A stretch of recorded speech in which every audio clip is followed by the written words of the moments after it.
Hello degenerates and welcome to a game that probably will never come to global, and if it does, it's going to be censored. This is Worst Gacha Ever, a series where we cover new gacha releases to see how good or bad they are so you don't have to waste your time, and today we are playing Ace Reverb. Now this game is only in Chinese and you can play for free without the VPN using QWAP to download it. You can log in with your Google account or create a new one. I'm using Google and it's been so far pretty good. Now the game, as you can see, has a lot of fan service and there are even worse characters that I'm not going to show because I will probably get demonetized. So let me just put this one for example so we can see two characters instead of one. That said, this review is going to be divided in different sections, starting with gameplay and combat, moving into the gacha rates, the shop, and then lastly the community, the company behind the game, and my final thoughts. Before we start, don't forget to leave a like and subscribe, and you can join our Discord community with the link in the description below. That said, let's move into the first thing, which is combat. Obviously, you can expect all the normal game modes on a gacha game, to farm stages and resources, to get also some challenges done, and also the tower mode.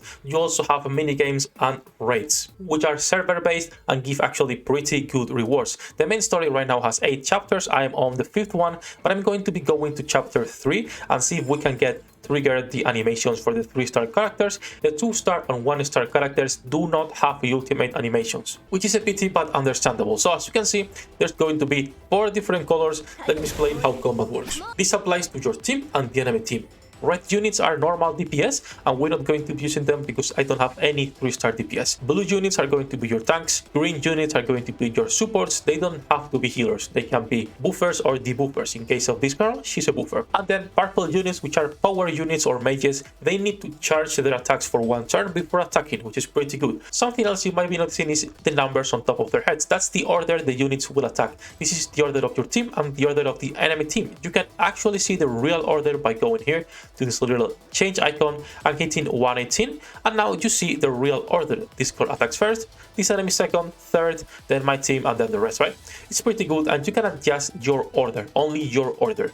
Meaning if you have the fastest unit in the game, she is the first one, but she doesn't need to attack first. She can give her turn to one of the allies, for example, this support, and now my support is first, and this girl is the 5th one. So that's pretty good, and that's going to be the element and the most important part of the game, which is the strategy and your formation. Alright, I had to change level because I got completely obliterated. I'm using low level units so I can show you how the ultimates look, because the 3 stars that I have are not that useful. Actually, one of the best things of this game is 2-star and 1-star units are good. In fact, one of the best units in the game, it's a 1-star girl supporter. I upgraded her to 2 stars, but she's super good. Now, if you want the tier list, I will probably be making one on the website, not in here, but let's play this combat suit so you can see how it looks. It plays on auto. The only thing you can change, as I previously mentioned, is the formation and the order.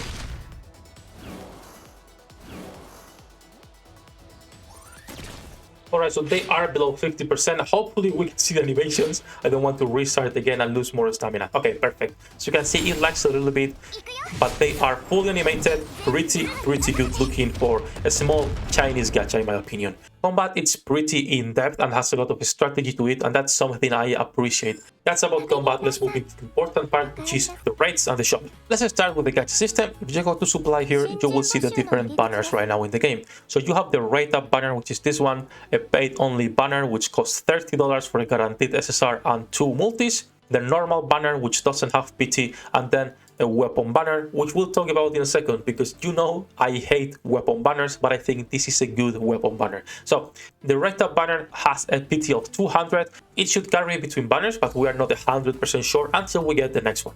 As you can see on details, the twins are pretty good looking, and hopefully I can get them, even though I don't need a tank, but still I want them just for collection. If you were to pull with currency instead of tickets, it's going to cost you 1500, which is pretty standard. The normal banner, as I said, doesn't have PT, so I don't recommend pulling here. And then we have the dreaded weapon banner. Now, why is this a good system in my opinion? Well, first of all, weapons, you don't need to get multiple copies. When you get one, it's automatically equipped to that character. I'll show you the characters in a second. And also, you can pull with normal money in the game. You can use a special currency that you will get just by playing, but you can use your credits in order to pull. Credits are the gold in this game. I think that's good. And if your game has a weapon banner, you should be able to pull with whatever currency is available, not only with premium one. That's what I like it. So if you go, for example, let's go to this card right here, and we go to equipment, you will see there are 3 pieces of equipment you can get for every character.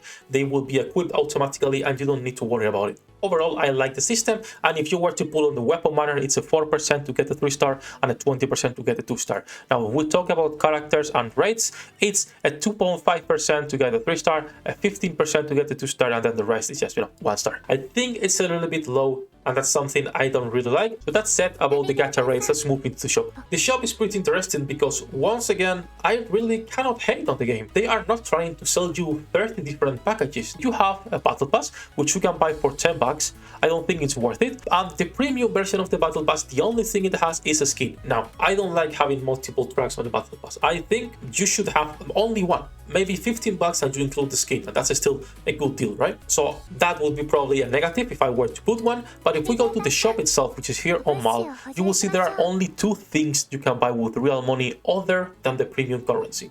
And that is going to be the monthly card for 5 bucks and the guaranteed SSR for 30 bucks. There's nothing that you can buy with money. You can obviously recharge as much as you want and spend all the money you want, but this is when we get into wild territory. You should never recharge currency as a free-to-play player, just buy the offers you get, like the monthly card and the battle passes. Even if you go to premium, again, there's nothing with money exchange. This is just farmable stuff with PvP, with missions, and with the raids. And honor is the friend shop where you will get friends points every single day, and then you can buy stuff. As you can see, I could buy these pieces right here for 300, and in fact I'm going to be buying these pieces because that's a lot of equipment that I can get. Every 100 pieces you can craft a random piece of equipment. Also, there are skins in the game and they are pretty damn good looking. As you can see, you get a new character and a new L2D animated screen. That's already better than Nicker, and they cost 10 bucks. And this is what I cannot be mad at the game. It's fairly priced, it's actually interesting and has great gameplay, even though it's chibi and it's the same as always. But there is a strategy element. You can use 1-star and 2-star units to clear the whole game.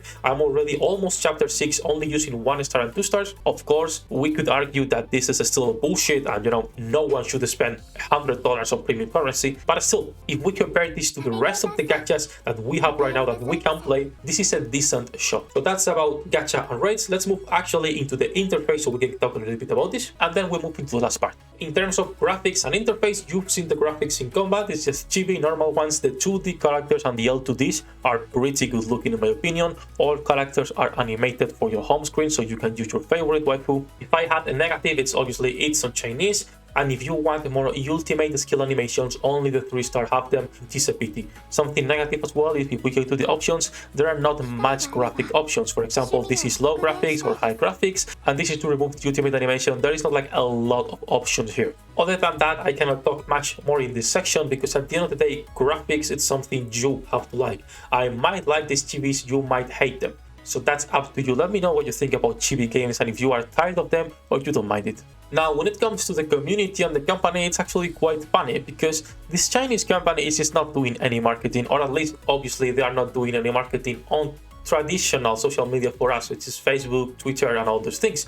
They have a Discord community where you can actually go and ask questions, and there's an English channel where I'm helping people, and there's more players which actually understand the game helping as well. So the community is small but welcoming. I really like it.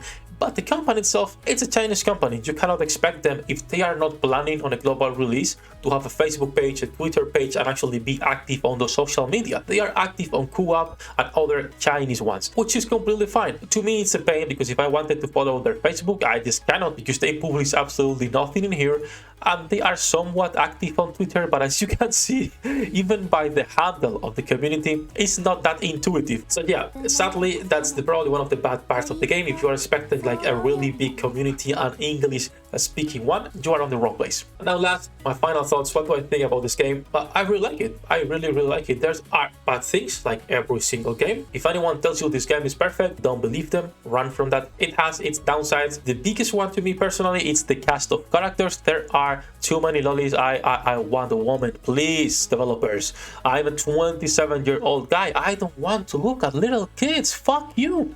That said, I really enjoyed the game, and I've been enjoying the game so much that I am actually making guides for this. So if you want to play the game, I will be updating the website like always, but we have the gacha, the combat basics, the command room, which is your base, and I'm going to be doing a lot more. So second game for the website, this is going to be a side game, not something I would cover extensively on the channel. And also, as you saw, we added actually a Patreon. So if you like this type of content, if you like our website, the guides we are making, all the tools we have, the timelines, the interactive maps, and all those things, consider supporting us on Patreon. It will cost you from a coffee to a meal per month, and it really helps us out keep developing all those things. Honestly, this review is probably longer than the usual video. Hope it was useful to you. Let me know what you think about the game, and see you on the next one.